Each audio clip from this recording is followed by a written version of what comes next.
బతకనివ్వండి.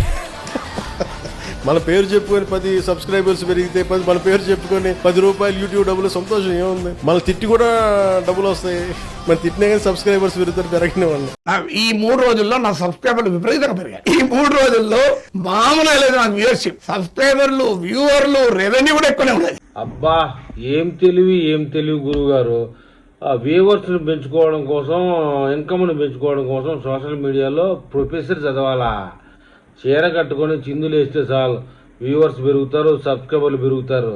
చూడడంలే జబర్దస్త్లో ఉన్నటువంటి కొంతమంది హంగామా చేసేవాళ్ళు లేడీసు సబ్స్క్రైబర్ 1100 పెట్టినా కూడా సబ్స్క్రైబ్ చేసుకుంటున్నారు. 4 లక్షలు 5 లక్షలు ఆదాయం వాళ్ళకి మరి వీక్లీ. మరి దానికోసం ప్రొఫెసర్ చదవాలన్నా? అవసరం లేదు కదా. చదువు లేకపోయినా సోషల్ మీడియాలో వ్యూవర్షిప్ పొందొచ్చు, సబ్స్క్రైబర్ పొందవచ్చు. బతకనివ్వండి. మన పేరు చెప్పుకొని 10 సబ్స్క్రైబర్స్ పెరిగితే మన పేరు చెప్పుకొని ₹10 యూట్యూబ్ డబ్బులు సంతోషం ఏముంది? మన తిట్టి కూడా డబ్బులు వస్తాయి. మన తిట్టినే కానీ సబ్స్క్రైబర్స్ పెరగనివ్వండి. ఇదండి మన తెలంగాణ ప్రొఫెసర్ గారి యొక్క విచిత్రమైన ఇది. ప్రొఫెసర్ చదువుకున్నాడు, మంచి జీతం, మంచి లైఫ్, మంచి పేరు ఉంది.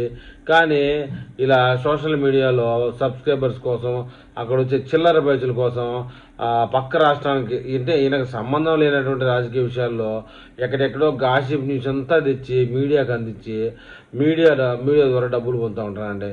అస్సలు ప్రొఫెసర్గా వచ్చే జీతం ఆయనకి సరిపోక